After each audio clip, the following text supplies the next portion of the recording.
Double P podcast. Double P. What I like to call Double P. What I like to call Double P podcast. Welcome to Irish Craic, a look at the television series Dublin Murders. Today we're going to be talking about Series 1, Episode 7, the penultimate episode of Episode 1. My name's Bubba, an American, and with me is somebody who you look at him and you definitely say to yourself, is he on meth? It's Bagga. Bagga, how you doing? I wasn't expecting that. I'm doing really good, Bubba. How are you going? I'm doing well. Now, of course, both of us are doing well. Listeners, we hope you're doing better than our protagonist, Rob, who in this episode was asked if he was on meth because he's at times out of his mething mind. Yep. And so we're going to get right to our rankings right at the top. Episode 7, the penultimate episode, which had a couple of just shocking moments. Whether you enjoyed them or not, we'll find out in a bit. Bagga, what is your ranking out of 10 for Episode 7 of Dublin Murders? Well, I found this a really hard episode to rank because I'll explain why in a minute, but I ended up giving it an 8 out of 10, what I like to call double M's. Double N's? Double M's for Mary. Oh, double M. Okay, well, I know what that is. Wait, what? For mistaken memories. I would have given it a 10, to be honest. I just have a lot of trouble with the Lexie story. I don't know, I just don't seem to have the interest with it. The whole episode, it was interesting and you finally got to see a little bit of the characters, but I just don't know them enough and I don't care about them enough. And all I wanted to do was get back to Rob. And the Rob story was just brilliant whenever his story was on. And I loved that. And I gave it an 8 for that. Wasn't sure what to do with the Lexie story, so I just left it in an 8. Okay, no, listen, I completely understand, and my ranking is identical. Now, admittedly, I put it on a slightly different scale, Bagga. I put it 8, what I like to call triple C's out of 10. Triple C's? Well, when you've been out all night beating up homeless people and upsetting your mom and having strange dreams, the last thing you want to taste for breakfast is a crappy chocolate cookie. Or Rob, if his life wasn't going bad enough, he's been given a terrible breakfast biscuit, a chocolate cookie that he didn't like. It was stale, and oh my goodness, the cookie clue is now the thing that could be pointing him to the end of this case.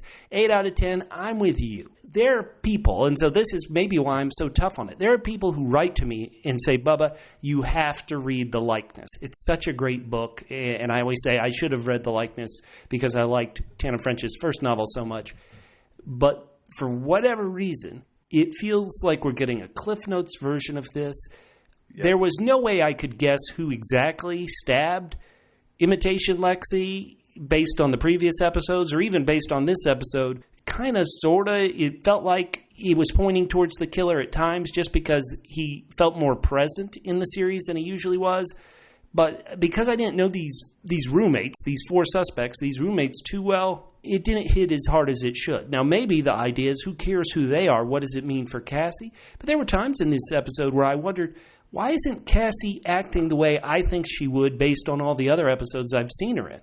Cassie chased down somebody who had thrown a brick through the window, not knowing if they were carrying a weapon or not.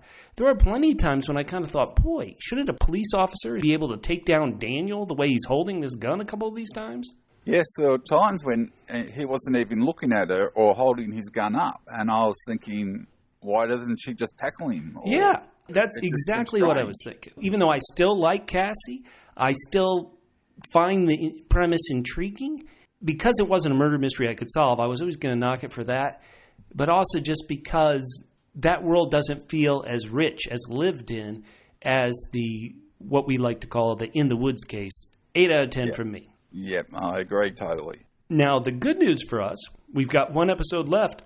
And Empire Magazine, specifically Empire Online, named Dublin Murders one of the best television shows of 2019, Bagga. What do you think? I think they've done very good. I would have named it higher than number 12. I think it deserved to be higher than that. Looking at the other ones that are on there, The Watchmen I never got into. Chernobyl was great. I loved that. Oh, yeah. Game of Thrones, of course, was great. Mm-hmm. And I don't think I watched any of the others. Yeah, it's tricky when there's so much TV out there. Listeners, let me go ahead and read the list. They give a top 20 of the year. Number 20 was The Virtues. Number 19 was The Boys, which is an Amazon show, which I did watch, and that's very fun. If you like, if you can like silliness and kind of heightened reality and stomach graphic violence, which is played for comedies most of the time, then The Boys I think you'd really like. Number 18, Russian Doll, the Netflix show, which I watched maybe 1.5 episodes on, and I was like, this just isn't for me. Number 17, Star Trek Discovery Season 2. Number 16, Dairy Girl Season 2. That's also here in the States on Netflix. I know people love it. Servant, Unbelievable from Netflix. Killing Eve Season 2, and I thought Killing Eve Season 1 was pretty good. Killing Eve Season 2, I bailed after a couple episodes.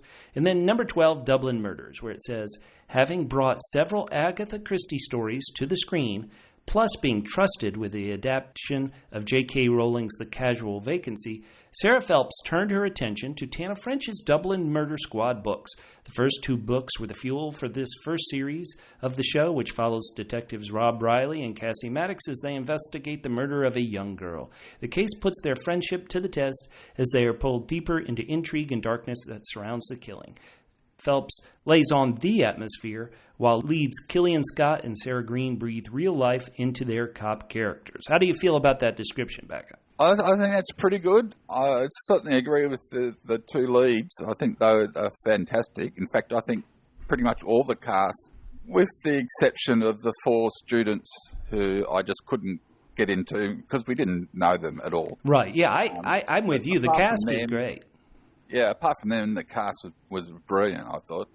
I want to say about these roommates in the house, I almost want to say, hey, I don't want to attack the actors. It's just we didn't get to spend time with them. I mean, they were pretty strongly drawn characters, and I think actually they could have been more intriguing, especially that relationship between Abigail and Daniel. Like, the weirdness between them could have been great, but we didn't get to spend any time with them. But I agree with you. The leads are so great. To finish up this Empire Magazine list, we have number 11, Line of Duty, Season 5. Number 10, The Morning Show, the Apple TV show. Number 9, I Am... ... Number 8, Years and Years. Number 7, When They See Us. Number 6, Succession, Season 2 on HBO. Number 5, Game of Thrones, the final season. Chernobyl, Fleabag, Season 2. At number 2, The OA, Season 2. And I know people who love The OA loved Season 2 of The OA. And number 1, Watchmen. Like you, Bagga, I couldn't get into Watchmen too much, the HBO show. The Morning Show, was that the one with Jennifer Aniston in it? Oh, yeah. Yeah, Jennifer Aniston. Review in the paper here, and they gave it a shocking review, so that's interesting. What I heard is that the people who stuck with it found that it got richer as it went along, but I know a lot of people who watched the first couple episodes and thought, what's this? And so, yeah, it'll be interesting to see if, as that show finishes up, if more people reevaluate it. And what's I Am? I haven't Great question. I wish I do. It needs a more descriptive title. I Am ... Well, yeah, that makes it a bit hard to work out what it's about. Well, it's a mystery. Meaning what the show's about, so you have to watch. It's like, I am, huh? Honey, let's figure out what this show's about. Yeah, fair enough. There's a few there that I must look up and see what they are. The OA. What do I know that? I just know it's a sci-fi type show. Oh, I think I might have watched the first season. If the show I'm thinking of, the original Angel or something. You may know more than I do on the OA. Yeah. Sorry. No, I better check that out. Because there was a show that we watched a year or two ago that had similar sort of title. I actually don't really remember. That was really interesting in parts, but sort of didn't really... Well, I didn't like the ending of the first season, but I didn't know there was a second season, if it's the same show, of course. I hope there aren't too many OA shows out there. Yes. It's too hard to track them all. Yeah, exactly. And as for I Am, I mean, I'm not going to put it into the search engine I am, so who knows what's going to come up. Probably a lot of porn sites or something like that. Well, yeah, we need to find out. Here, you know what? I'll do a real life test. I'll go to my Google search bar. I'll type I am. Okay, and the words that come up as autofills, it is I am legend, I am mother, I am wrath, I am number 4. So those are your top top 4 options. Could be looking for a while, I think. Well, why don't we get to some feedback here on Dublin Murders we got, and we love our Double L loyal listeners. And so I'll read this first one from YouTube. It's Karen Scott, who has given us many great comments on the YouTube versions of our podcast. Karen wrote, "What happens to the kids in the woods, and why can't Adam remember? Question mark. Number 2, who killed Lexie? Well, this episode told us who killed Lexie, so spoiler alert, it was Justin outside the house with a knife." Yeah. Sounds like a Cluedo game, doesn't it? Yeah, it does. And they should have been wearing color-coordinated outfits, so we could say, in case you couldn't pick up Justin's name because we've just kind of met him, you'd be able to figure him out. Now, also she wrote, what happened to the kids in the woods, and why can't Adam? And boy, calling him Adam, Karen, that could get you in trouble. He could snap at you and beat you up if you call him Adam. So what happened to the kids in the wood, and why can't Adam remember? What are your thoughts on that, Bagga? Well, at this stage, I've absolutely no idea what's happened to the kids.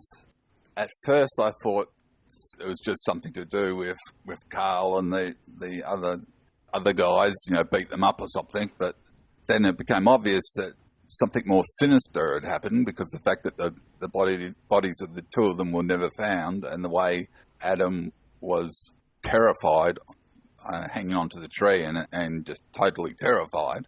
And then they started bringing in the thing like there was all someone else's blood in his shoes and the rips in his shirt and everything. It has to be something supernatural as far as I can see, because just nothing humanly could be done to do all those things as far as I can see. But as to what, I have no idea. And I think maybe Shane is the only one that has a real idea. He keeps writing about he rises. He knows something.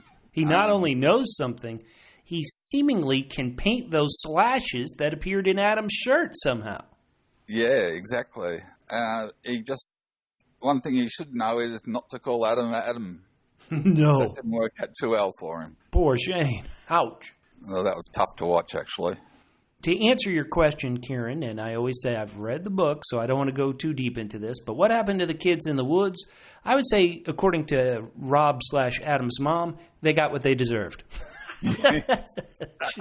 She was not a fan of Peter and Jamie, huh? What a twist we had there. Yeah, and who would have thought that they actually treated Adam or Rob so badly, and yet Rob doesn't remember that. He's blocked that from his mind entirely. In his mind, they were his best friends, but obviously they weren't. One little memory we do see where they say, "Oh, that's what's wrong with you. You're no fun," and run off, and you think, "Wow, they weren't nice at all." No, and we'll get into this more as we review the episode. But they saw a woman sexually assaulted, raped. And they don't want to go report it. They want to, hey, we can use it to tease the bullies. What was that? What they were saying? Oh my Lord! Yep. Woo. Yep. Exactly what they were saying. Adam was the only one who was saying no, we shouldn't. But the other 2 were all for it. So maybe his mum is right. Maybe they got what they deserved. Of course, these are sweet kids. We didn't mean it, parents. She'll start calling the Dublin Murder Squad. Tell them, look at Bagga and Bubba. Look into them. Yeah. I've got no alibi for back then either. Bagga, do you want to read this next bit of feedback we got from Instagram? Yes, from Danielle Nicole Owens. Mm-hmm. And it says, I say this as a huge Tana French fan, who read the entire series. I'm disappointed in the TV adaptation. Casting is great, I will say that. However, merging the first 2 books together feels too complicated on screen. Each book In the Woods and The Likeness have such rich and unique stories with great characters. They deserve their own 8-part series. Feel like viewers who haven't read the books are really missing out on major plot and character. I hear it all ends well from those who have watched ahead, fingers crossed. And it ends well for everybody. I agree with what she's saying. I think it was a mistake to try to squeeze The Likeness in there because, I mean, there's obviously a lot that they've deleted from the book to squeeze it into basically 2 and a bit episodes. Oh, without question, yeah. And does it make me want to read that book?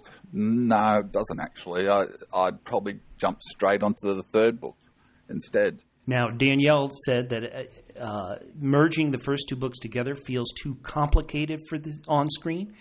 And I don't know the scenario that built this series. I don't know how many episodes they could have done. But there's a part of me that wonders if somehow we could have gotten to the likeness case earlier, maybe this could have worked for me as a viewer. Meaning that if the season is only 8 episodes long and you don't really get to the likeness case until episode 6, and I almost feel like I'm being generous there, Yep. It's just too late. I'm too invested in another storyline. Now, to be faithful to the first book, I don't know how they could have pulled Cassie away from the In the Woods case, the Katie Devlin case earlier, to get her involved in this other one, but sadly, I think I do agree with Danielle as well. Hopefully next week we'll really pull it all together and maybe there's some descending action from the likeness case that'll make that storyline feel a bit richer. Yeah, well, I'm hoping that Cassie goes back to Rob somehow. I don't think she's going to like what she sees when she does. Oh, no. Well, she heard that message from Rob on her phone and just threw the phone. To hell with that jerk. Yeah, exactly. It'll be interesting to see. I assume at some stage they will meet up, but it'll be interesting to see how they react when they do. Let's just hope Sam's not in the room. He's got enough as it is. Yeah, I don't think it was a good idea to squeeze the likeness in. I think look, if they didn't have enough for an 8-part series, then they should have cut it down to a 6-part and just had In the Woods. That's a good thought. 6-part series. No, that's a real good thought, yeah. And even if they had to have Cassie go off and say she had to do some other case or something like that, then do that. You know, say she's out of the show type thing. But I didn't like this having the 2 cases going because one case was so full of everything and every character mattered and it was really intriguing. And the other case was like, Yeah, I agree. Now, somebody who thankfully takes the other side of this, responding on Instagram was a user by the name of HBLix, HBELIX, and they wrote, as someone who has read all of Tana French's books, I have to agree but disagree. I agree that each novel should have gotten their own season. However, I am loving how they are bringing the 2 stories together. I don't find it complicated at all. I am loving it so far and can't wait to see the rest. So there's the opposite side of it from another book reader. Thank you so much. Yeah. Well, they're doing well. Well, he or she doesn't find them complicated. Well, you're a book reader. Do you find the In the Woods part, do you find that complicated? A great point. I don't think either story is too complicated. And even combined, I don't think they're too complicated. I think it's just In the Woods so far, to me, has had time to breathe. The likeness case of Imitation Lexie's murder hasn't had time to breathe. It's let's get it over with. And I'm almost shocked. If I hadn't read the description of this episode ahead of time, I would have really been blown away of, oh my goodness, are they wrapping this up now? I would have thought it would have gone at least till the final episode. Yeah, well, I was shocked when, we'll get to that eventually, but when they wrapped it up, it was like, that's it? It just didn't seem like that was enough. I thought there had to be something more to it, but yeah. It's very odd, but thank you guys so much for writing to us on Instagram. We are available. You can talk to us, too, on Twitter and Instagram at DoublePHQ. That's the word double, the single letter P for podcasts, and then the letters HQ for headquarters. At DoublePHQ on Twitter and Instagram, Facebook.com/DoublePHQ. And because I like to do moving slideshows, the YouTube versions of our podcast always go up last and late, and I'm actually a couple episodes behind on it. But you can also find us on YouTube as well. Just search for Double P Media and or Double P HQ. Bagga, you ready to dive in to this penultimate episode? Yep, let's do it. And I think we do have to start with the imitation Lexie case, the case we like to call the likeness. And we see a bit of how Cassie got her scar, meaning 2 years before the TV show takes place, a.k.a. Dublin 2003. We knew Cassie was undercover as this name she made up, Lexie. And she's walking down the street, and she's getting followed by this creepy guy in a car. And then who comes out? The guy she's been doing a sting on, who stabs her in the heart. Oh, my goodness. He stabs her in the heart. He tells her, if I take this knife out, you're sure to die. But if I leave it in, you got a chance. Oh, not nice. And then I'm pretty sure he takes it out, doesn't he? Oh, my God. Yep.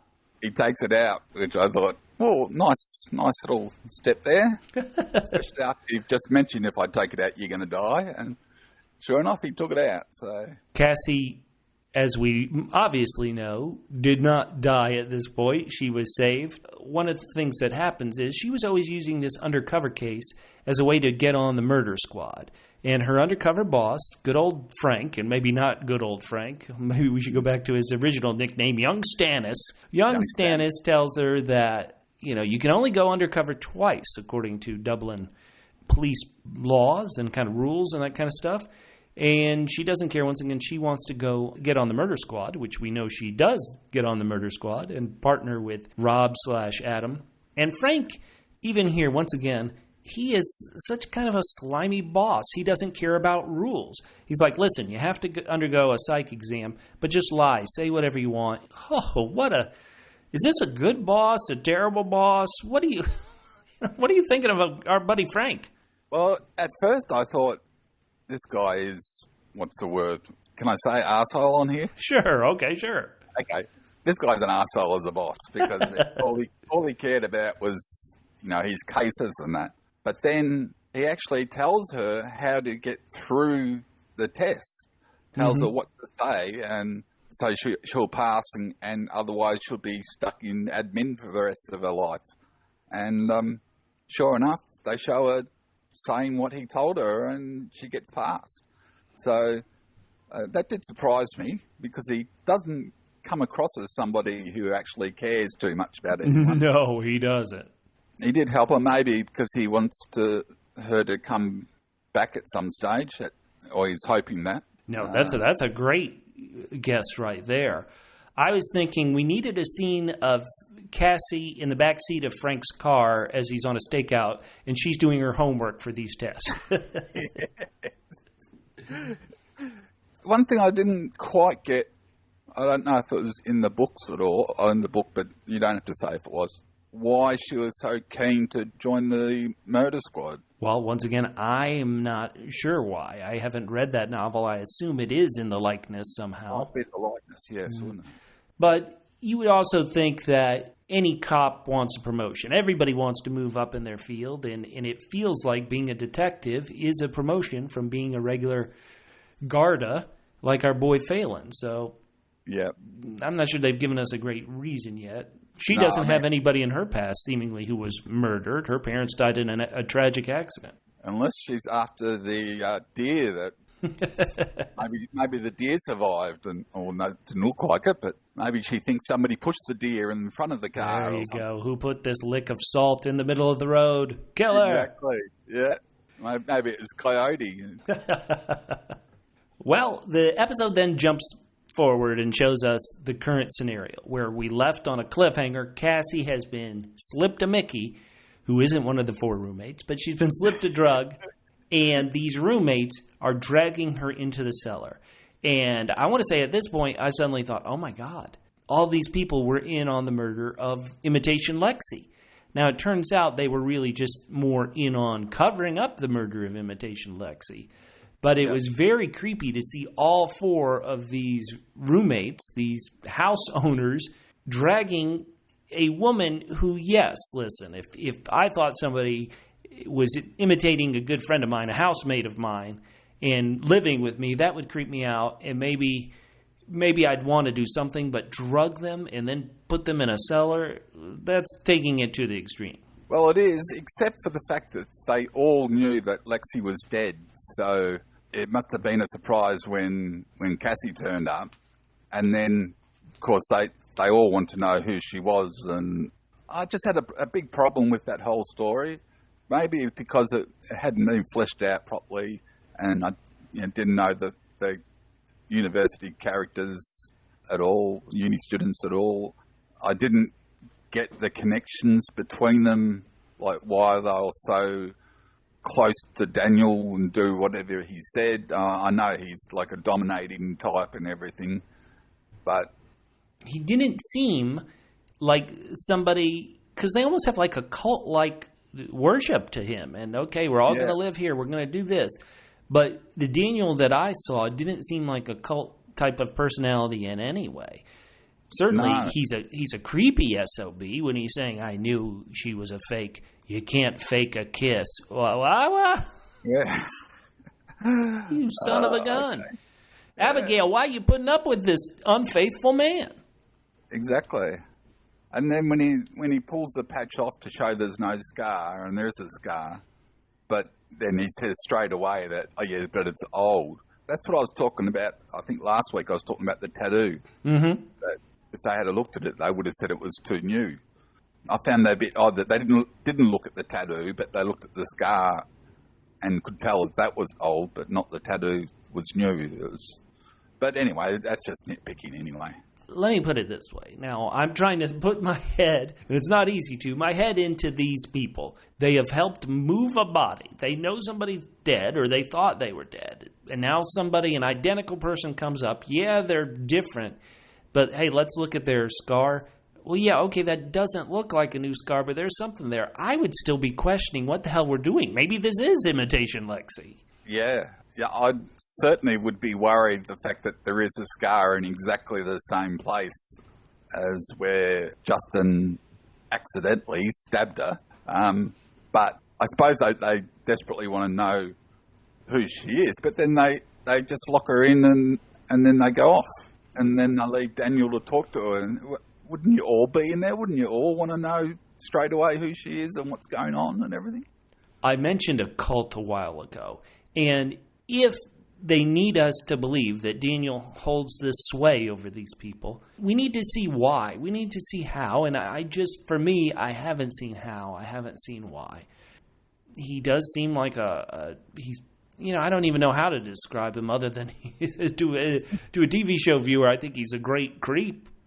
And I'll give Daniel credit. So here I've been bashing Daniel so much. I love the fake out where he brings Abigail in and holds a gun to her head. And Abigail, the award for Best Supporting Actress in a cover-up, in a plan to trick a police detective, is Abigail. Very good acting from her. How about this? All right, Daniel, you're going to play this ruse. Can we make sure there are no bullets in the gun when you hold the gun to my head? But I did like it. I did like it as a twist. It did look good, but I would have thought it would have taken a little bit more time to come up with that and work out exactly what they were going to say. And it just looked a bit too well rehearsed for that time. But then I might have been talking about it before when she was unconscious. So I'll give them some slack for that. So it was convincing, though, I must admit. Now, Daniel, what exactly is his plan here? Because he has her down in the cellar, and then he's like, well, listen, you don't want to have to piss yourself, so come on up. First, you got to get us, we got to pull this ruse so we can send this text message to the tutor, who we believe is your police buddy Frank. But what is his grand scheme here? I keep having to ask, and I watched the episode. What was Daniel thinking he could do?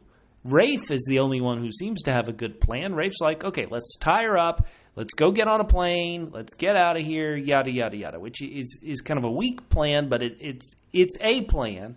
It's a plan, yeah. Yeah, I had no idea what Daniel's thought was.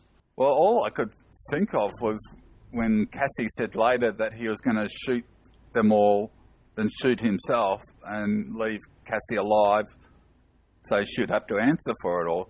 But I thought, why? Why would he do that? Murder, suicide, or whatever you want to call it. What was the whole point of being there in the first place if that's what he was going to do? It just didn't seem right that was his grand plan.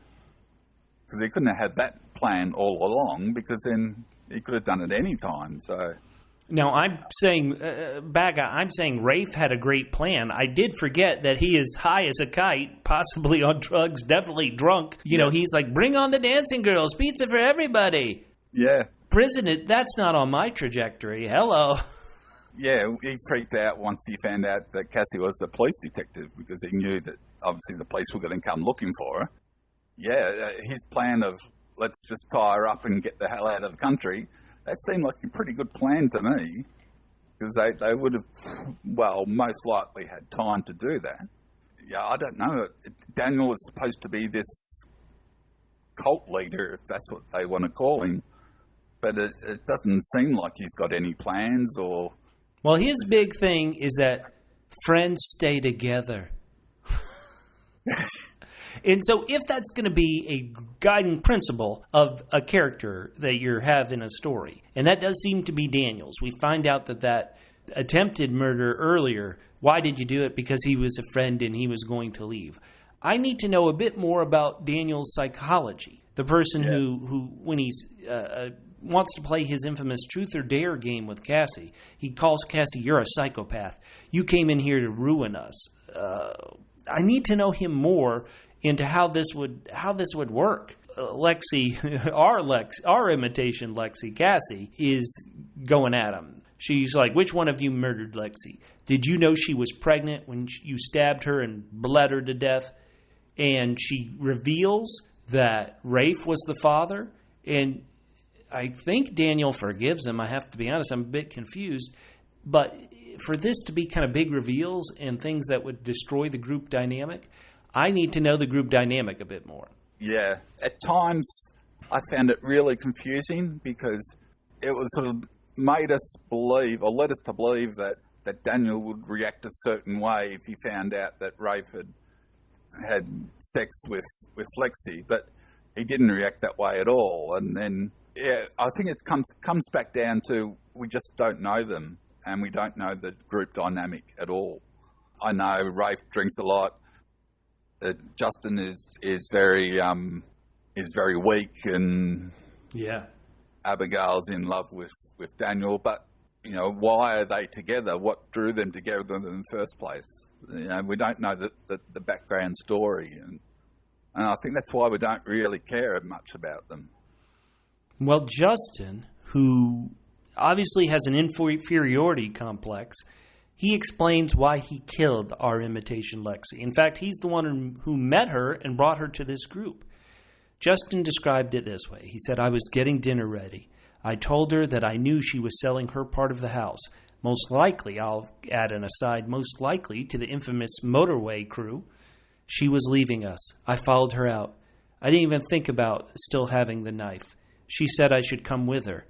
Lexie said she was invisible, or said he was invisible, and Lexie apparently described, ways he was invisible.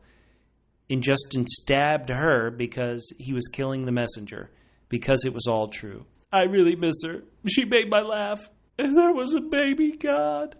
So Justin, they should have, let me say, I've had incredibly tight friends. I have incredibly tight family. I wouldn't cover anybody for a murder if they confessed to murder. Nah. Based on these circumstances. Maybe I could if it was in self-defense or if whatever. But under these circumstances, why didn't it forget Daniel? We know his psychology. Oh, well, I guess, okay, Abigail has to follow Daniel. So really, Rafe would be the one. Rafe would be the only one who could say, okay, I can't cover for this. This is ridiculous. Yeah. It all comes down to we just don't know the characters. If they had their own season, they could have fleshed out the characters. We would have known why they were so close or why they trusted Daniel so much. Perhaps we could have had more of Cassie learning about Lexie before she went in to make it a bit more believable.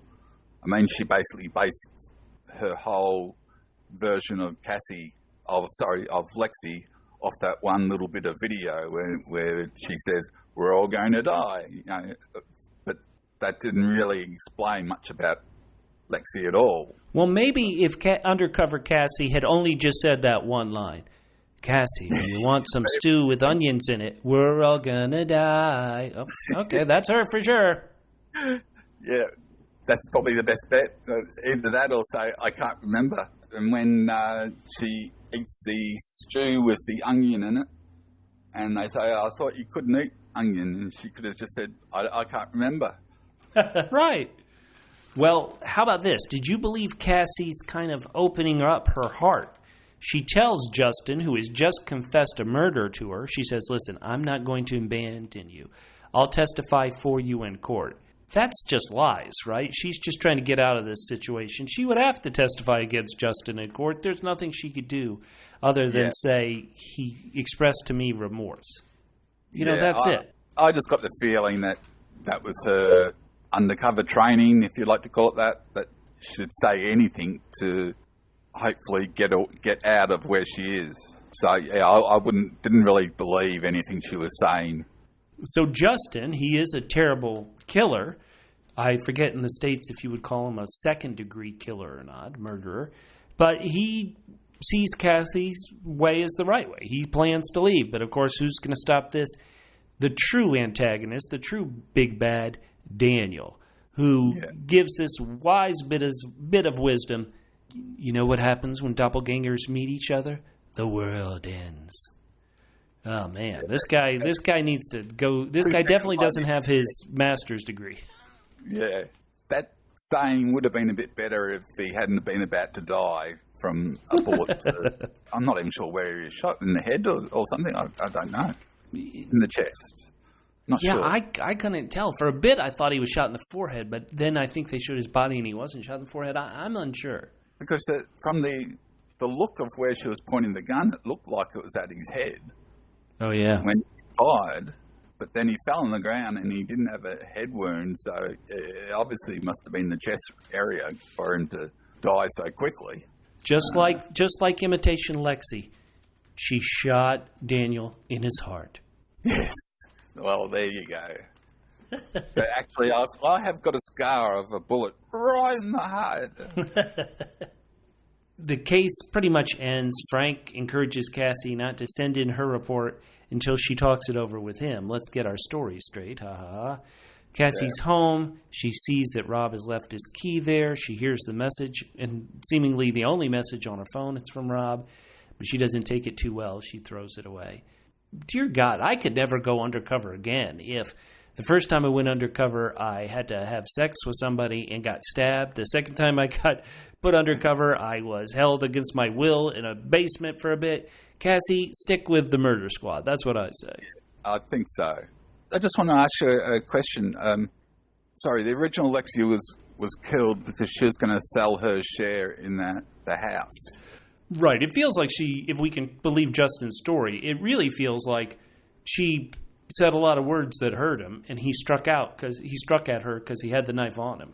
Yeah. But she definitely, based on the other kind of little side plot we saw her with, it feels like she was going to sell to the people who want to build the motorway. It's my own guess, but it's kind of tough to see if that's true or not. We need to, how about this? Now, once again, I haven't read the likeness, so this is just a guess of mine.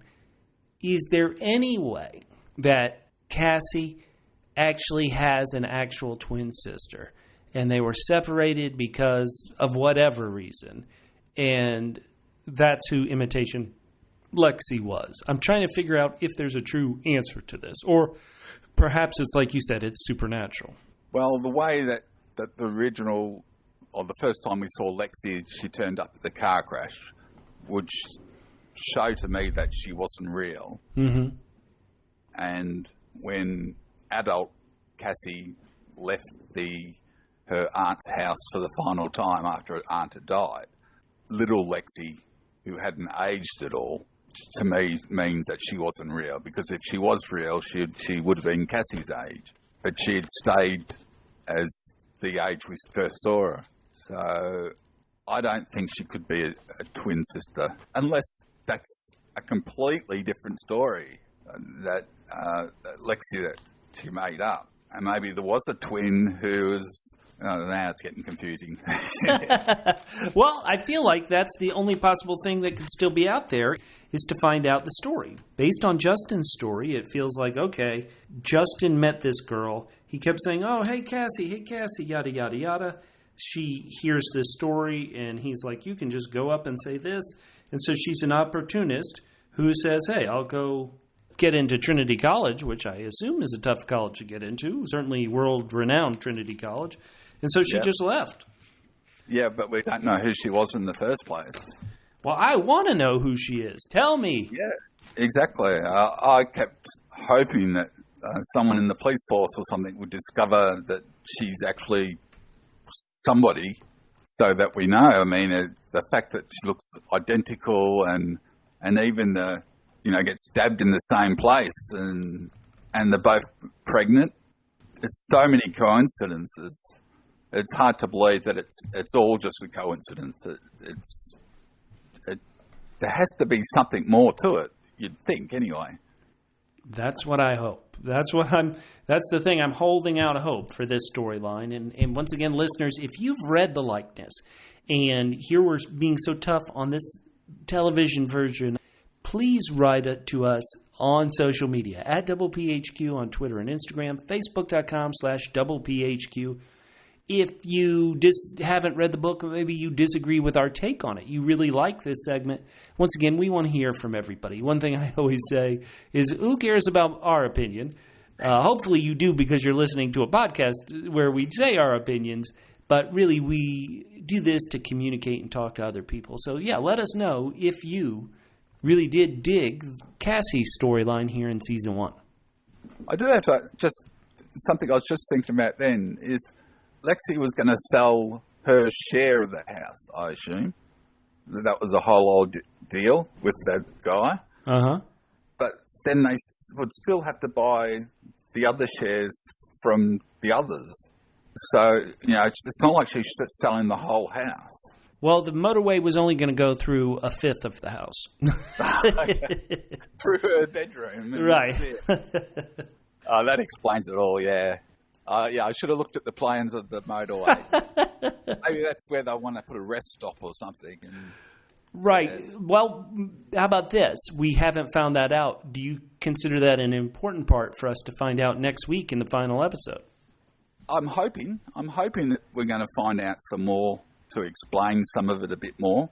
I don't want them to just leave it as that story's finished, because I'd like to know what sort of plans were afoot to get to the others and to get them to change, or did the motorway people think that if one sold, that all the others would give in? But for that to happen, you'd think that they would have had to get to Daniel first to get him to sell, for all the others to cave in. So Daniel would kill you before he'd sell. Yeah, exactly. I do also have to ask, something just occurred to me when I was watching the episode, when Lexie says, is this all we're going to do? And what do they do? Do they actually go to uni, or do they just sort of sit around and chat? Well, they go to uni if Daniel okays it. That's the sort of boss I want. Right. Somebody can just say, it's a nice day, let's take the day off. No class today, kids. Yay! Play in the snow. Woohoo! There's also the thing of this motorway that everyone keeps talking about that is going from nowhere to nowhere. Oh, yeah. Let's talk about that. Yeah, it's somebody, whoever's behind it all is buying up the land. I assume Carl has got something to do with it. And they're already bulldozing some sections of the forest where Woods was based.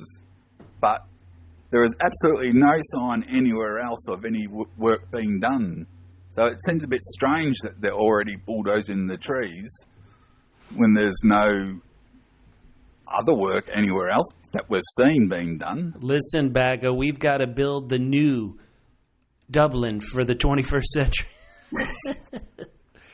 Now let's talk about this guy. It's Terrence Edwards, who is actually here in the United States. Terrence Edwards was a name of a football player who played on my alma mater's college American football team. But anyway, he's under investigation. And Quigley and Sam are trying to interrogate him and get him to crack. They know that he's the guy who kept making phone calls to Jonathan Devlin. But guess what? Chief Varys shuts it all down. There's some money behind this. It's dirty. Sam knows it's dirty. And you can't trust Sam for winning, for having a good day. But in this, I think Sam's right. There's something dirty about this roadway. Maybe that's setting up something for season 2. I would guess maybe looking on what we've seen. But Frank says this guy, Edwards, had an alibi for both murders, and I assume he's talking about the 85. Or no, he's most likely talking about the Lexie murder and the Katie Devlin murder. And so, this scum gets to walk, even though he made a bunch of threatening calls. They don't have anything they could charge him for making threatening calls on? Oh, but maybe Detective Varys doesn't care. This is a murder. This is a murder. What you're talking about, boring. It could be fraud. Send it to the fraud squad. Here in murder, we don't care. Varys, how could you? Look, I find it hard to believe. I mean, unless, as you said, there's going to be a second season and we're going to find out that Varys has been pressured into by somebody higher up into letting Terrence go, because he's made threatening phone calls to a guy, his daughter has been murdered, and in one of them he mentions, you've got a lovely daughter, I hate something to happen to her, and then shortly after she's killed. That would be enough to hold him for a bit more of a talk, I'd imagine. Bagga, I'm 100% with you. Who's to say he didn't hire somebody to kill Katie Devlin, or maybe he hired somebody to beat her up and the person he hires went a bit too far and kills her. There's something, he's dirty, man. Don't let him go. Yeah, there's a connection there. There's got to be a connection there at this stage, you'd think, anyway. It's not like they've been swallowed up by leads. No. At that stage, he was the number one lead, and for reasons we don't know, maybe it will come out. Reasons we don't know, suddenly he's off scot-free, and it sounds to me like it does to Sam and Quigley that somebody higher up has pulled strings to get him out. Oh, yeah. But who and why? No, you are exactly right. Now, we need to leave him goodbye as we go deeper into this In the Woods case. We may be coming back to him, but let's leave him goodbye for a bit. How about this? Bagga, who's got it worse right now? Rob, don't call him Adam Reilly, who's going frigging nuts, or Papa Devlin, Jonathan Devlin, who's sitting at home watching Katie's ballet in the dark of his living room. Oh, God, not good. Actually, I think that Shane's probably got the worst of it. Okay, good boy. Well, that's great you bring up Shane, because Jonathan seemingly goes out of his house to go for a walk, maybe to go see his daughter's grave. And who's there but Shane? And Jonathan's pissed that Shane is there, not as pissed as Rob Adam was to him or Carl was, but Shane is saying a lot of weird things. He's saying it's our fault. The little boy with blood in his shoes, the 2 missing kids, now your daughter. Yeah. I must admit, it is really the first time that Shane has spoken and has made some sense. Right. There weren't proper sentences or anything, but you knew what he was saying. A lot of the other times that he's spoken, he's just seemed to be like mentally challenged or something. He's singing He Rises, He Rises. Yeah, but for the first time, he's actually saying something we did has caused all this. Now, Jonathan Devlin talks smack to him. He's like, listen, the cops are looking for you, Shane. They want to talk to you, especially about 1985 and how you hit your head and then stuck to the story of the cover. And he said, Carl, if he finds you, he's going to put you bury you in a ditch somewhere. And Shane, for somebody who's got a lot of problems, Shane had a really good snapback. He said, that's your problem, Johnny. You always believe Carl. Loved it. Good work, Shane. You go, Jane. Yeah, that was interesting because is it suggesting that Carl knows something about how they died, or where the kids are that are missing, and has told Jonathan some fake story and told Shane, and Shane just didn't believe it, but Jonathan did? Something like that? Right. There is something weird going on here. How about this? The bad kids, this is so terrible to talk about these missing, presumably dead kids, but they set up a motive for their own murder. They said, hey, we saw this rape. We could use this to kind of leverage. And I forget exactly the words they said, but Carl, based on how we know him, I actually could see him killing 2 kids who were going to turn him in of rape. He's an SOB. Yeah. That's true. The only thing that stops any of that sort of story in my mind is the strange blood in Adam's shoes and the cuts in his T-shirt. Right. And the fact that he can't remember the 10 hours or something that he was missing. I can't see how anything that Carl or any of the others would do to him would make him not be able to remember 10 hours, especially as in earlier episodes he says he's been through hypnotism and all sorts of counselling and stuff and never been able to remember anything. Although I do think that after, I think it was last week's episode when he hugged the tree and remembered stuff, maybe he should hug the tree a bit more. He needs to never leave the tree. Stick to the tree.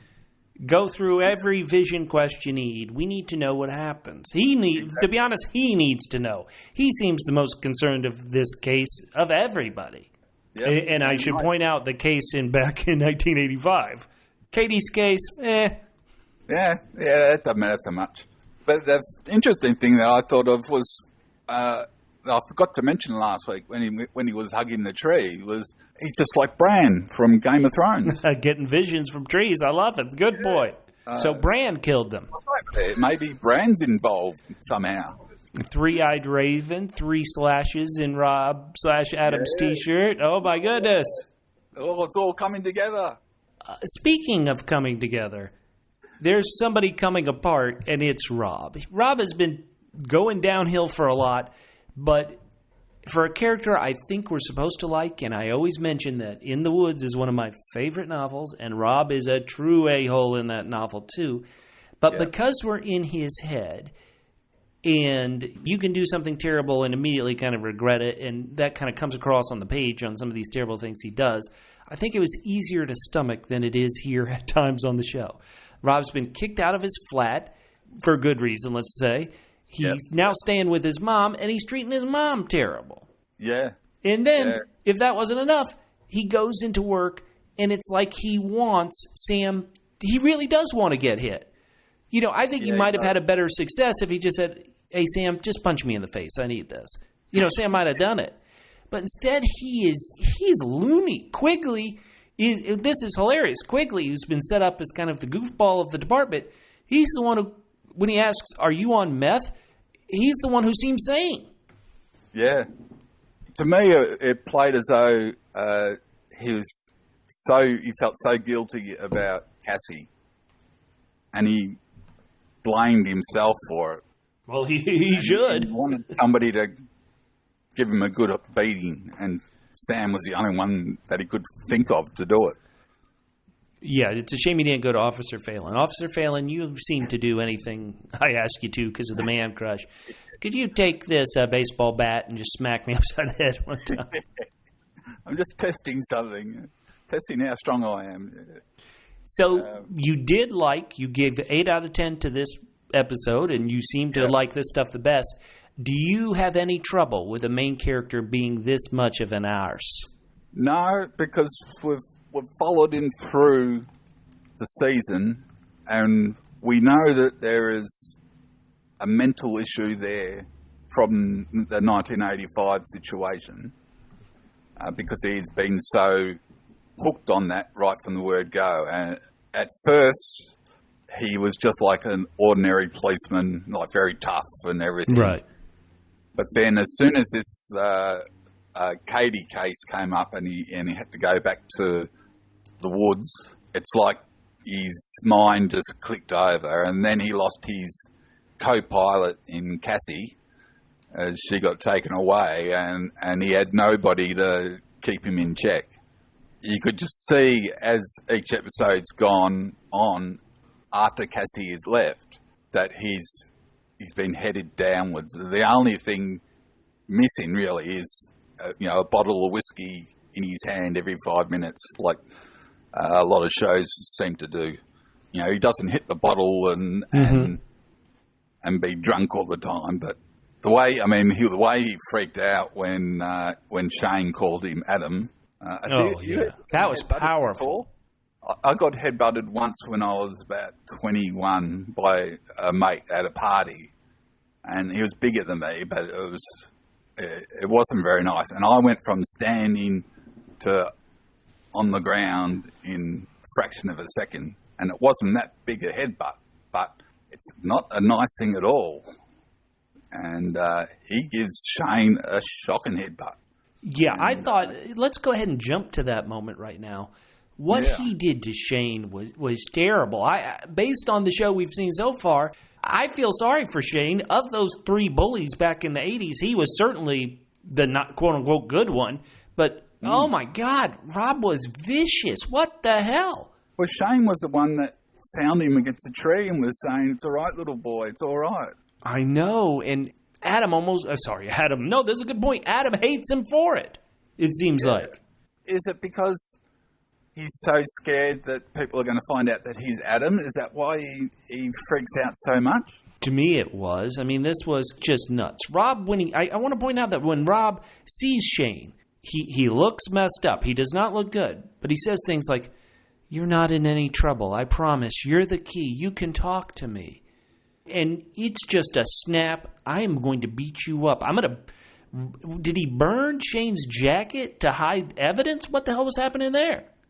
Yeah, I think he burnt the jacket because it would have had his blood from his hands after beating up Shane. I think that's the only explanation I can think of.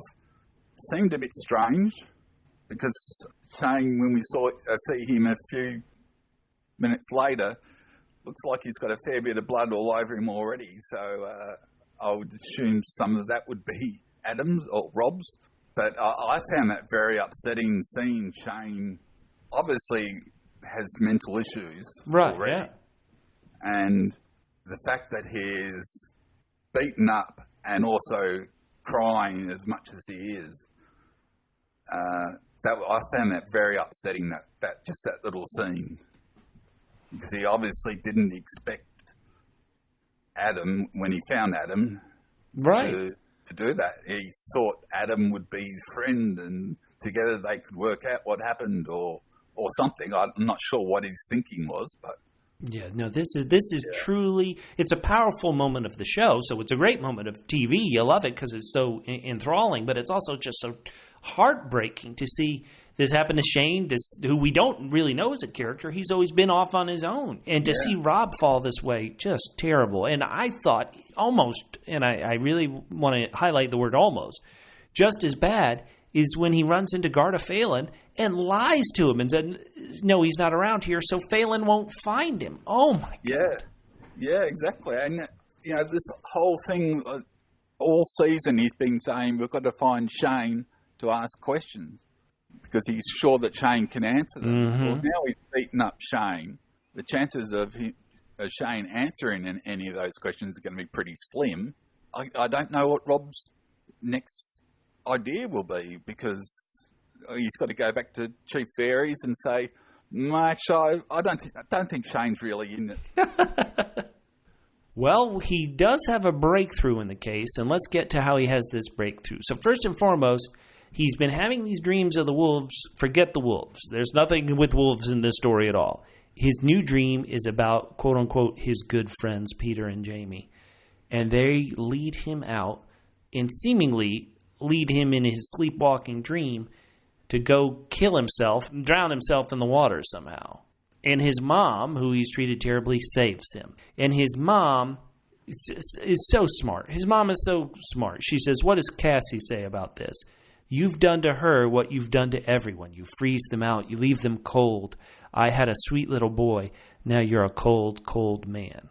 Rob attacks his mom, says, you left me in a boarding school in a different country with strangers when I was vulnerable. And then this is where we really get to the rubber meeting the road. Why do you still worship those kids? They were vicious to you. I hated you playing with them. I didn't like them because they were bad kids, cruel kids, taunting you for being little, leaving you in those woods. You remembered them all wrong. You remembered everything wrong. You're trapped in this. I don't want your life to be ruined, Adam. Damn. All right, I've gone through a lot. What about those scenes? What about those moments? How did you feel, Bagga? Well, there's an interesting thing that it's sort of connected to what you're talking about, but it's also something else as well. Just stay with me for a second. Remember in Twin Peaks? Remember that old show? Mm-hmm. When Carmel Maloney looked down in the mirror and then looked up and saw Bob in the reflection. Yeah, these are big spoilers, people, but sorry, continue. Yeah, he was now Bob. Could young Adam that we see at the tree no longer be the real Adam and be bad Adam or something, or a replacement doppelganger Adam? I love this thought. We've got a doppelganger in one story. Why not in both? Yeah, because he doesn't remember anything from... Not correctly, no. No, not correctly. He loses his temper at the drop of a hat. He beats up Shane. Terrible, yeah. Not much. He's mean to people. Yeah, has sex with a woman and then discards her, and he's got no friends. Not that we've seen, no. No. He had one friend, Cassie, and boy, he didn't treat her well. Yeah, and his mother says that before the thing in the woods happened, he was such a friendly, likeable little boy, and then he changed after that. Is it possible he is a different boy? Well, we know emotionally he is. Obviously, this would scar anybody. Even if these kids were, quote-unquote, your friends and still treated you like crap. I think we've all had friends who have treated us like crap at one point or another. Them disappearing and you not being able to help anybody help find them, that would be something that would change you. But to remember it so wrong, Rob. Yeah. I think he still has to be a suspect. It feels like now maybe not so much in the Katie Devlin case, but he's got... We need to know really, but he would have been too young, now that I think about it. For the 85, he would have been too young to really make two kids who are bigger than him, even if they're his age, disappear forever. It doesn't seem like he could do that if he wanted to. Look, if the kids had just been killed and their bodies found, then I would say Rob would be the number one suspect. But the fact that the kids were never found, even with a huge police search, there's no way a little kid like him could have done anything to hide those bodies in the time that he had. Oh, I agree. There has to be some sort of supernatural thing involved, for sure. Because even if the kids were, say they weren't killed, say they escaped the woods, out the other side and left the country or something, somebody would have recognised them on their way to... the airport or something, they would have been seen or something. There would have been something about it. But they have to be dead. They have to be swallowed up in the forest somewhere, in the woods somewhere, by something. I don't see there's any other way out of it, really. This is good. We've got 1 week, theoretically, to find out some of these answers. Yes. Now, let's get back to, once again, Adam/Rob 2.0, Jonathan Devlin. His family has been freezing out in that damn caravan. And they come back home, and, of course, his wife was like, look at this dump you've got at our home. And I really think Katie's twin Jessica has the best, most honest reaction. You look funny to her dad. Ouch. Oh, snap. Jessica's on what not to wear, apparently. Yeah, and in all fairness to Jonathan, he's been no doubt he's been watching these videos of his daughter, Katie, constantly the whole time. Mm-hmm, yeah. And then her identical twin turns up like that. And then he gets a straightaway reminder that she's not Katie and she's not quite all there. It must be pretty tough to take. Right. Well, he's got a good maid. Daughter, Rosalind. And he's got... and he's got, it's just the family probably was, before this tragedy happened, the family was probably not very good. They're never... thinking this family can survive this, I would have a hard time seeing it. But that's it for the Devlins, I'm pretty sure. The next we see is Rob has gone out to the woods. He's realized that Peter and Jamie thought they could once again taunt these bullies for what they saw. And he comes out of the woods. He's not focused on anything. Our buddy Doctor, don't call him Mr., Mark Hanley is there. And somehow these two have the most pleasant exchange they've ever had. That was kind of weird because of all the hate they've had for each other throughout the entire series, in the small scenes they've been together, for the Doctor to suddenly offer him a cup of tea and a biscuit, it just seemed like, are they poisoned? It seemed weird. It did. That's a great point. And what's hilarious is they were poisoned with staleness. They were not... These morning biscuits were not very good, except, holy smokes, Rob suddenly has a breakthrough, possibly because he wasn't thinking about anything. He's just kind of, he's been through it all. His brain is probably fried and wired, but somehow he's able to put together something that we were told probably in the first or second episode. He was told several weeks ago that Katie had this chocolate biscuit, this chocolate cookie at some point. And he's like, wait a minute. This was the cookie she had. Boy, how do you not put this together sooner? Why weren't you investigating these archaeology people sooner? Dr. Mark Hanley says that it's Damien brought the cookies. And so suddenly Rob's like, oh no. You do bring up a good point though, but when they first were looking around and they'd found out that she'd eaten the biscuit, wouldn't they have searched all the archaeologist students and stuff, all their gear to see if anyone had any chocolate biscuits? I would have thought that would have been place work number one. Maybe Man Crush could have done it. Oh, don't blame Phelan. What if we come in next week? Phelan, did you ever do that cookie search I sent you for? Sorry, love you. Oh yeah, lovely. I liked it. It went well with the scones. Oh, my goodness. So here the story starts moving fast. Rob, he doesn't have Cassie, but he goes and gets the woman who was like the CSI woman who was looking at all the DNA and that kind of stuff. And they go to Damien's house, and they're looking in his garage. Oh, there's a car here. Why didn't I know Damien had a car? They start searching his house. I don't know if in Ireland you have to have a search warrant or whatever. The mom, remember, the mom's bedridden, and the mom is who Damien said he was with on the night Katie died. She says there's nothing to find. They know Katie's clothes had been cleaned. Was that one of the clues? And so they go into the laundry room. They know Katie was kept somewhere for a bit. They turn on the infamous bodily fluids light, is what I like to think, the black light. Oil light or black light or something? That's what it felt like. But did that allow them to possibly see a bloody handprint on the door? Yeah, that was the idea of whatever the light was showed up. Well, I assume it showed up blood stains. I'm not sure why else it would show up a handprint, but maybe she had blood on her hand or something. It did look like a perfect handprint. Oh, that's fair enough. So it showed up that somebody had been there. And, of course, who walks in the door just when they've said that, just when they've realised what's happened, but Damien himself. Ruh-roh.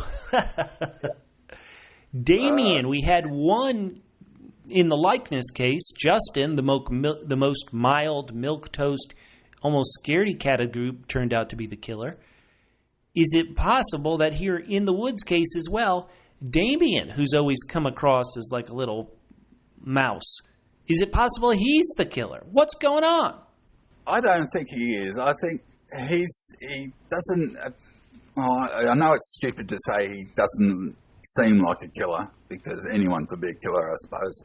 But I think he's more likely to have done it, either hidden her there or disposed of the body or something when someone else has killed it. So, maybe someone with the motorway, whether that will come into it or well, I have no idea who else it could be, really.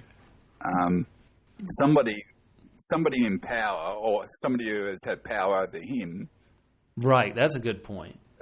Has got him to hide her there. I can't see him killing her. He just doesn't seem like it's likely.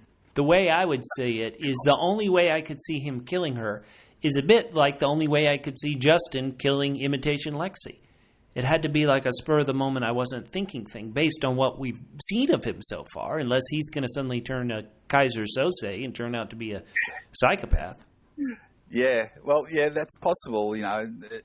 It could have maybe... How old was Katie? She was only young, wasn't it? 13 or 14 or something? You would assume so, yeah. I'm blanking right now on exactly how old Katie was, but that's what I would have assumed.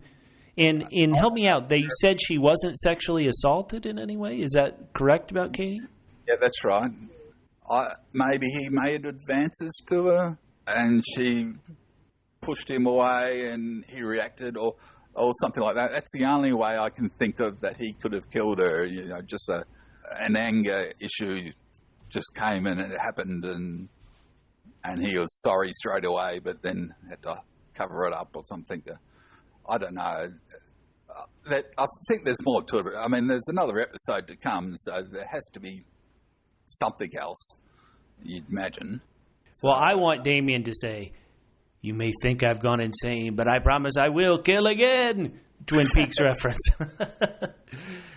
Yeah, it's not going to be one of these people that appears on these cop shows who sits there and goes, "Oh yeah, I did it, and these are all the reasons why," and then the case is solved. I hate those things where everybody just, gives up. And I think, if you had to keep your mouth shut, there's no way all the evidence is circumstantial or something. But too often the killers want to brag about how they did it and stuff like that. So, but it'll be interesting to see what happens next, because if somebody else put him up to it, is he strong enough to go to prison without saying who it is, or is he more likely to just break down under questioning and say who told him to do it?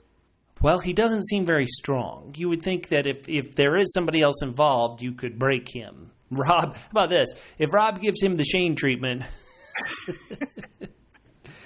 We shouldn't, listeners, we are not really joking about police brutality. We're just joking about the insanity of this show. The problem is if Rob does a Shane treatment, he might go too far and they might lose the number one suspect. How about this? There's no way Damien was alive in 1985, is there? I mean, that's 20 years before. Like, the show is set in 2005, I'm pretty sure. And so there's no way. Damien's at the most... What do you think, 25, 26? There's no way. Unless he's relative, like a dad or something, did the murders, or... No, we would have known something about it. The mum who's faking being sick upstairs. Maybe she's really not sick and, at night she wanders around looking for little kids to kill or something. Oh my goodness, we are turning dark. If the show wasn't dark enough. Yeah, I don't know. It's really hard to know who would have control over him. I mean, I can't see the doctor, archaeologists. I don't even know if I said that correctly, but anyway, I'm going to go with it. I can't see him ordering Katie killed, even if he does like to run around naked around the stone and splash wine all over himself.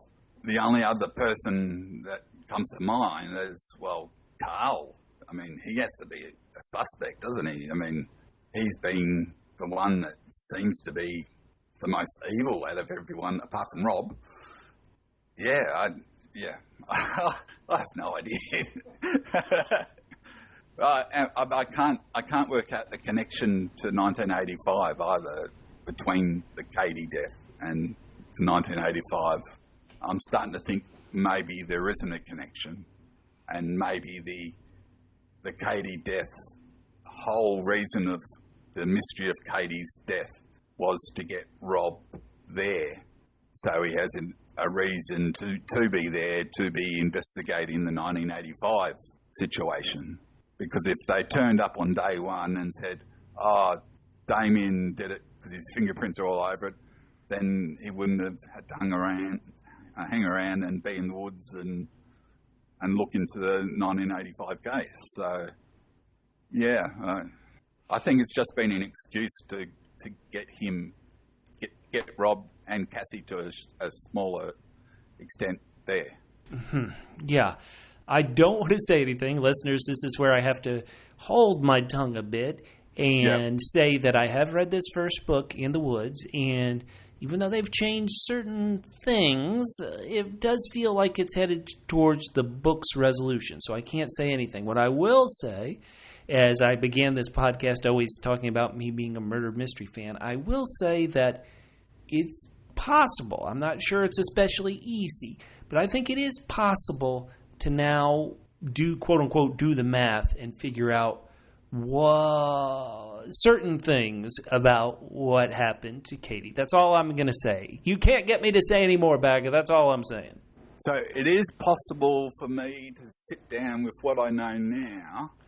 Yeah, maybe not motive. Maybe motive, maybe not motive. But yeah, I think you could possibly put everything together, and you have to pull from several different little places and possibly get close to the whole thing. Yeah, that's not going to happen. I think I'm already at my intelligence level as we speak. I don't think I can do any more. But I certainly will be thinking about it. And what I'm looking forward to next week after we have talked about it, I'm looking forward to hearing you just say how it compares to the book. I don't want you to give too many extra details because I'm going to read the book after next week, or starting as soon as I can after I finish another book. But yeah, I'm looking forward to reading it. But yeah, the question is, are you going to read the likeness? I honestly think that last episode would be the deciding factor. If they, based on these, no. But if the last episode somehow gives me more resolution, more insight into why people love this story so much, then I would say there's a chance. How about you?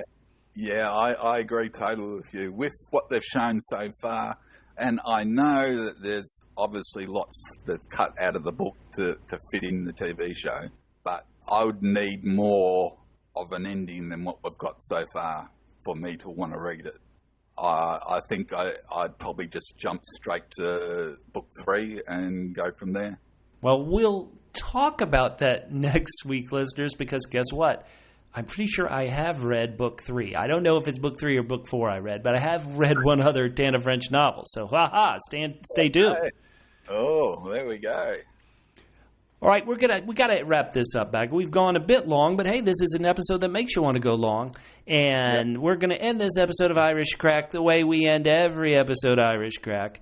And that's by telling you, as some foreigners, telling you some famous Irish sayings. Yeah. Can I go first? Of course, let's hear it. Okay. I hope you haven't said this one yet, but I'm not going to say it in the Irish language because I can't pronounce it all. But the saying is, "May the cat eat you, and may the devil eat the cat." Oh, that's the one I have said before. That's correct. I love that one. I thought you might have, but I just wasn't quite sure. All right. Well, how about this?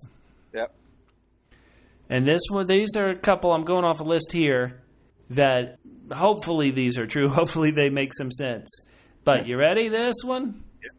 Experience is the comb that life gives a bald man. And that's a man who has lived long enough to lose his hair will no doubt know a thing or two about life. So once again, it's experience is the comb that life gives a bald man. Way to go, Irish people. I think the wind there in Ireland helps a lot of people go bald, but I love that saying. They obviously don't go for the comb overs over there. Apparently, no. It's way too windy. It would not stay over if it was a comb over. Oh, that's a good one. I like that. All right. Well, for everybody here, once again, we love it when you talk to us. Reach out to us at WPHQ on Twitter and Instagram, Facebook.com/WPHQ. If you're one of those people who download immediately, happy holidays 2019. My name's Bubba. You can find me on Twitter at FitandTrim. That's FITTENTRIM at FitandTrim on Twitter. And I'm Bagga 2007. It's BAGGA 2007 at Twitter. And you can say hello. And remember, don't comb over. We'll talk to you next week.